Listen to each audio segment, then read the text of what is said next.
সুস্মিতা রায়চৌধুরীর লেখা গল্প সংগ্রামী অভিনন্দন। আজ পূর্ণিমা। রান্না করতে করতে ঘরের জানালা দিয়ে একবার আকাশের দিকে তাকালো শিখা। আকাশে পূর্ণচন্দ্র বিরাজমান। পূর্ণিমার রাত তার বরাবরই খুব প্রিয়। আকাশের চাঁদের দিকে তাকালে মনটা কেমন ভালো হয়ে যায়। এমনই এক পূর্ণিমার রাতে সে বাড়ি ছেড়ে বেরিয়ে এসেছিল রতনের সাথে। তবে আজ সে সুখী। স্বামী, সন্তান, সংসার সব নিয়ে আজ সে পরিপূর্ণ। ভালো থাকার অনুভূতি, ভালো লাগার অনুভূতি সব নিয়ে মনটা বেশ খুশি খুশি। আজ বেশ অনেক কিছু রান্না করেছে শিখা। ছেলের পছন্দের চিকেন, রতনের পছন্দের সবজি দিয়ে ডাল, আলু পোস্ত। ছেলে পিকু ঘরে খুব মন দিয়ে পড়ছে। পড়াশোনাতে পিকু বরাবরই খুব ভালো। স্কুলের শিক্ষকেরা তো ওর প্রশংসায় পঞ্চমুখ। শিখা তো বেশি দূর পড়াশোনা করতে পারেনি। 11 ক্লাসে পড়াকালীন রতনকে ভালোবেসে বাড়ি থেকে বেরিয়ে এসে বিয়ে করেছিল। আর রতনের বাবা মারা গিয়েছিল খুব ছোটবেলায়। রতন ফুটবল খেলতো খুব ভালো। পেটানো শরীর, প্রায় 6 ফুটের মতো উচ্চতা, এক মাথা ঝাঁকড়া চুল। পাড়ার মাঠে যখন রতন বল নিয়ে দৌড়তো, শিখা মুগ্ধ দৃষ্টিতে তাকিয়ে থাকতো রতনের দিকে। ফুটবল নিয়ে ব্যস্ত থাকতো, তাই পড়াশোনাতে মন তেমন কোনোদিনই ছিল না রতনের। এরপর হঠাৎ করেই রতনের মা মারা যায়। ফুটবল, পড়াশোনা সবই বন্ধ হয়ে যায়। গাড়ি চালাতে জানতো, তাই পাড়ার বাবলুদা রতনকে স্কুলের একটা গাড়ি চালানোর দায়িত্ব দেয়। বাবলুদার অনেকগুলো স্কুলের গাড়ি ছিল, তারই মধ্যে একটা চালাতো রতন। মাসিক মাহিনা খুব একটা বেশি দিত না বাবলুদা, তবে ওদের দুজনের বেশ চলে যেত। তারপর ওদের দুজনের জীবনে এলো পিকু। খরচ একটু করে বাড়তে লাগলো। যদিও শিখা খুব বুঝেই সংসার চালাতো। ছোট থেকে পিকু চাহিদা ছিল খুব কম। নিজে থেকে কখনো কিছু বায়না করেনি। কিন্তু আজ প্রায় 8 মাস হলো রতন বাবলুদার স্কুলের গাড়ি চালানো ছেড়ে তাদের বাড়ি থেকে একটু দূরে থাকা তপতী ম্যাডামের গাড়ি চালাচ্ছে। শিখা শুনেছে তপতী ম্যাডাম কোনো এক বেসরকারি সংস্থায় খুব উঁচু পদে কাজ করে।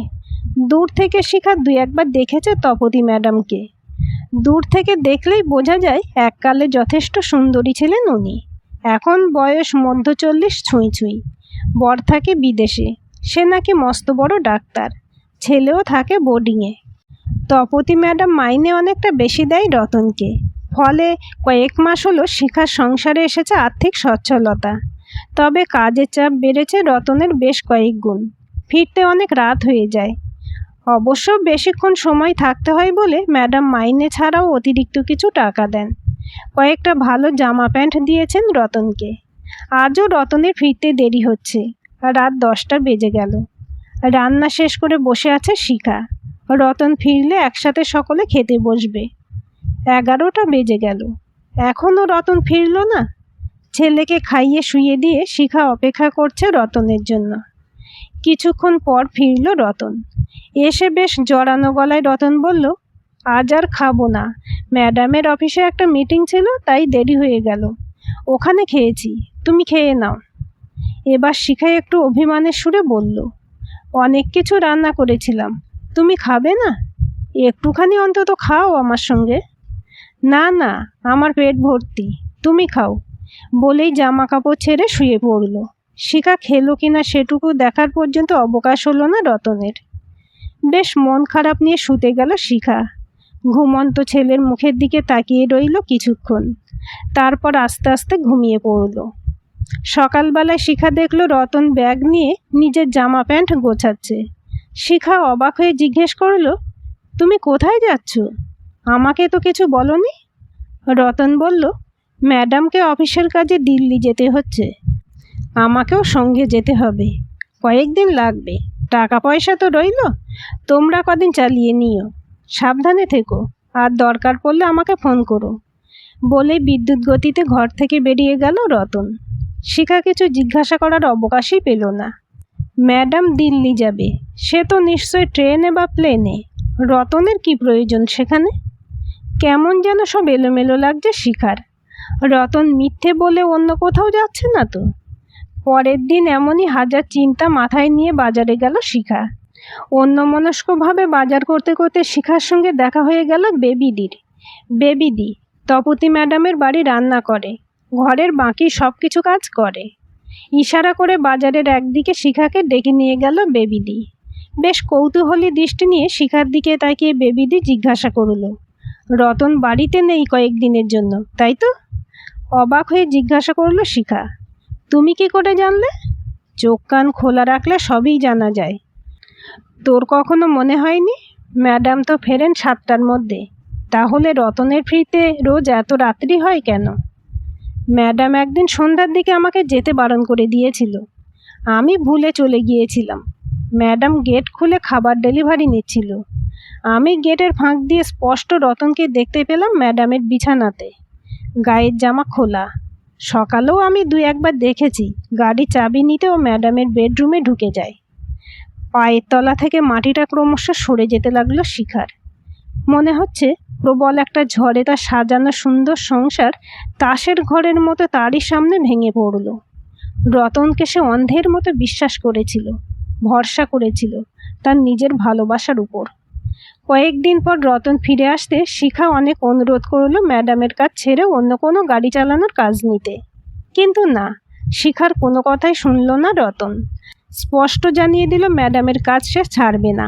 শিখার ইচ্ছে হলে সংসারে থাকবে, না হলে থাকবে না।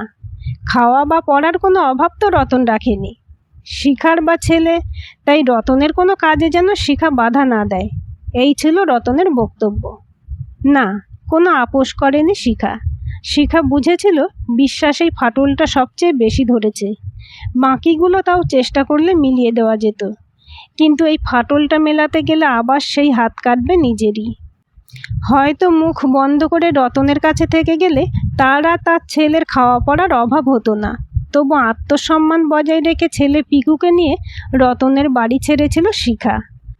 নিজের মা বাবার কাছে ফিরে যাওয়ার রাস্তা খোলা ছিল না। একটা আয়া সেন্টারের মাধ্যমে পাড়ারই একটা বাড়িতে আয়ার কাজ নিয়েছিল শিখা। একজন প্যারালাইজড হয়ে যাওয়া বয়স্ক মহিলা সারাদিনের দেখাশোনার কাজ। ছেলেকে নিয়ে একটা 1 কামরা ছোট ঘর ভাড়া করেছিল।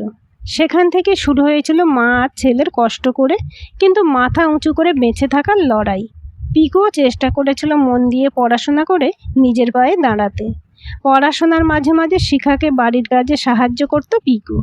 মায়ের এই লড়াই সে অন্তর দিয়ে বুঝত। তার এই লড়াইয়ে আরও একটা মানুষকে পাশে পেয়েছিল শিখা, তাদের পাড়ার বয়স্ক অবসরপ্রাপ্ত শিক্ষক রঞ্জনবাবু। বয়স্ক বুদ্ধিমান মানুষ, শিখার বাড়ি ছাড়ার কারণটা সহজেই উপলব্ধি করেছিলেন। রঞ্জনবাবু পাড়ার অনেক গরিব ছেলে মেয়েদের বিনা পয়সায় পড়াতেন, তেমনই শিখার ছেলে পিকুকেও বিনা পয়সায় পড়ানো শুরু করলেন। প্রয়োজনে খাতা পেন বই সব কিছু কিনে দিতেন। যদিও আয়ার কাজ করে বাড়ি ভাড়া দিয়ে খাওয়া দাওয়া ছেলের পড়াশোনার খরচ সব মিলিয়ে বেশ হিমশিম খাচ্ছিল শিখা। একটু ভালো খাবার ছেলেটাকে দিতে পারে না শিখা, ওই ডাল ভাত খেয়েই চলছিল তাদের জীবন। একটু বাড়তি রোজগারের চেষ্টা করে যাচ্ছিল শিখা। ছেলেটার বেড়ে ওঠার সময় ওকে একটু পেট ভরে খেতেও দিতে পারে না, যদিও ছেলের মুখে কখনো কোনো অভিযোগ নেই।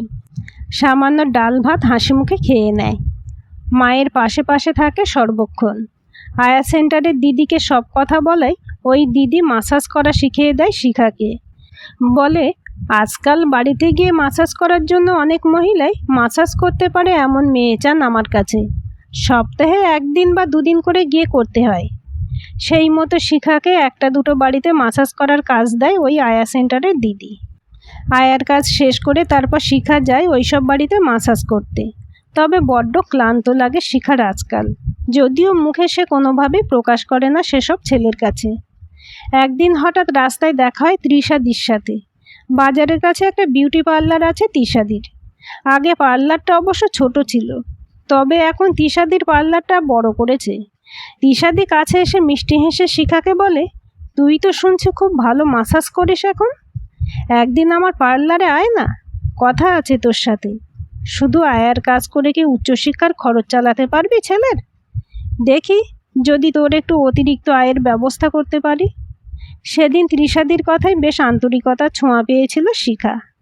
মনের মধ্যে অনেক আশা নিয়ে শিখা ঠিক তার 2 দিন পরেই দেখা করে তৃষার সঙ্গে। তৃষা বলল, আমার পার্লারে ম্যাসাজ করা হয়। পার্লারের পেছনে একটা ছোট ঘর আছে, সেখানে সব মহিলারা মাসাজ করান।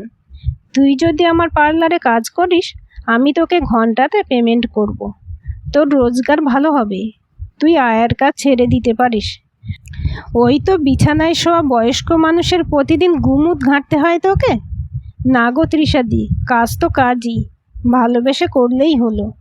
আসলে আমার একটু বেশি টাকার দরকার, ছেলেটা বড় হচ্ছে, পড়াশোনার খরচ বাড়বে সেই জন্য। ঠিক আছে, তুই কাল থেকেই চলে আসিস। এক সপ্তাহ বেশ ভালো কাজ করলো শিখা, হাতে বেশ অনেকগুলো টাকাও এলো। তবে মাসাজ করার ঘরটা খুব ছোট, আর এই ঘরের পেছনের দিকে একটা দরজা আছে, সেখান দিয়ে বেরিয়ে যাওয়া যায়, সেটা জানতো না শিখা। একদিন রাস্তায় শিখার সঙ্গে রঞ্জনবাবুর দেখা হলো। শিখা জিজ্ঞাসা করলো, ছেলে কেমন পড়াশোনা করছে কাকাবাবু? রঞ্জনবাবু বললেন, খুব ভালো, তোর ছেলে চেষ্টার কোনো ত্রুটি নেই। কিন্তু তুই এখন এই সময়, তুই আজকে কাজে যাসনি? তোর কি শরীর খারাপ? না কাকাবাবু, আমি এখন তৃষাদির বিউটি পার্লারে কাজ করি, টাকা অনেক বেশি দেয় তৃষাদি। এত বছর তো আপনাকে পড়ানোর জন্য কিছু দিতে পারিনি, এবার হয়তো পারবো। রঞ্জনবাবু গম্ভীর মুখ করে চলে যান, কোনো উত্তর না দিয়ে। শিখাও একটু অবাক হয়ে বাড়ি ফেরে। এরপর একদিন পার্লারে গিয়ে মাসাজ রুমে ঢুকে অবাক হয়ে যায় শিখা। সেখানে একজন মহিলার পরিবর্তে একজন পুরুষ কাস্টমার শুয়ে আছে, পাশে দাঁড়িয়ে আছে তৃষাদি। এটা তো লেডিস বিউটি পার্লার তৃষাদি, তাহলে এখানে উনি কেন? আরে বাবা, মাসাজ করা নিয়ে কথা, পুরুষ কাস্টমার হলে অসুবিধা কী আছে? পুরুষ কাস্টমারদের ক্ষেত্রে তুই ডাবল পেমেন্ট পাবি, আর কাস্টমার খুশি হলে কিছু অতিরিক্ত পেতে পারিস। তুই কাজ শুরু কর, সব বুঝে যাবি আস্তে আস্তে। তৃষা শিখার কানের কাছে গিয়ে আস্তে আস্তে কথাগুলো বলল। শিখার অবশ্য বুঝতে এখন আর কিছু বাকি রইল না। শিখা তৃষার চোখের দিকে দৃঢ়ভাবে তাকিয়ে মাথাটা সোজা রেখে বলল, আমি গরিব হতে পারি, টাকার দরকার আমার থাকতে পারে, তবে অসৎ পথে উপার্জন করতে চাই না। তোর বর রতন কি সৎ পথে অর্জন করে এত টাকা? তোর বর যদি করতে পারে, তোর অসুবিধা কোথায়? আর এই কথা তো কেউ জানতে পারবে না। আমার পার্লারে অনেক মেয়ে কাজ করে। বেশ উত্তেজিত হয়ে কথাগুলো বলল তৃষা। সেই জন্যই তো বরের বাড়ি ছেড়ে ছেলেকে মানুষ করার জন্য লড়াইটা একা লড়ছি।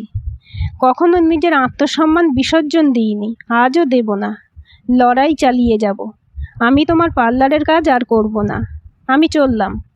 কথাগুলো বলে ঝড়ের গতিতে বেরিয়ে এলো শিখা পার্লার থেকে। চোখ দিয়ে জল বেরিয়ে এলো।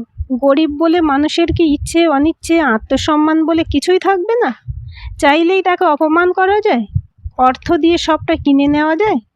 অর্থের এত জোর? মনটা বেশ ভারাক্রান্ত হয়ে গেল শিখার। বাড়ি ফিরে ছেলেকে শুধু বলল, পার্লারের কাজটা সে ছেড়ে দিয়েছে। তারপর ক্লান্ত অবসন্ন দেহে ঘুমিয়ে পড়ল। হঠাৎ ঘুম ভাঙতেই শিখা দেখল রাত্রি 11টা বাজে। ঘরে ছেলে পিকু কোথাও নেই, কোথায় গেল? উঠে বসতেই শিখা দেখল পিকু একটা ভাতের হাঁড়ি আর দুটো থালা নিয়ে রান্নাঘর থেকে ঘরে এলো।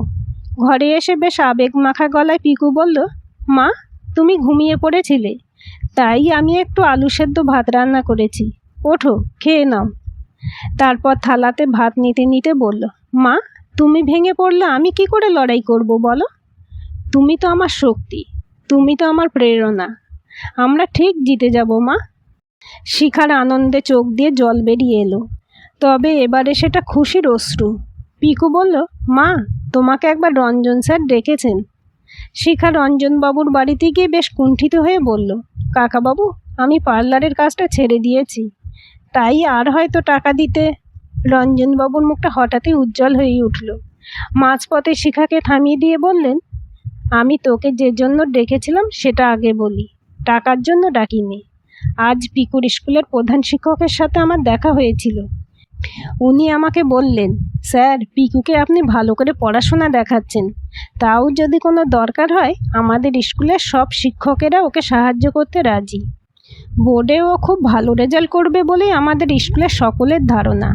তাই ওর মাকে বলে দেবেন পিকুর পড়াশোনার সমস্ত দায়িত্ব আমাদের স্কুলের সব শিক্ষকের। শুধুমাত্র ওর জন্যই আজ কুইজ কম্পিটিশনে আমাদের স্কুল জেলার মধ্যে প্রথম হয়েছে। এটাই বলবো বলে তোকে ডেকেছিলাম। তুই পার্লারের কাজটা ছেড়ে দিয়েছিস শুনে আমি মনে খুব শান্তি পেলাম। একটা ছোট পার্লার চালিয়ে সৎ পথে উপার্জন করে যে অত বড় বাড়ি, অত দামি গাড়ি কেনা যায় না, সেটা আমি খুব ভালো করেই জানি। তাই আজ তোকে আমি শুধু আশীর্বাদ করব না, তোরা তোর ছেলের এই সংগ্রামের জন্য রইল আমার সংগ্রামী অভিনন্দন। লোভী আর অসৎ মানুষের বিরুদ্ধে তোদের এই লড়াই জারি থাক। আমার বিশ্বাস তোরা একদিন ঠিক জিতে যাবি। আজকের গল্পটি কেমন লাগলো কমেন্ট করে জানাবেন। ভালো লাগলে লাইক, হাইপ, শেয়ার করবেন আর চ্যানেলটি সাবস্ক্রাইব করে বেল আইকনটি ক্লিক করে রাখতে ভুলবেন না।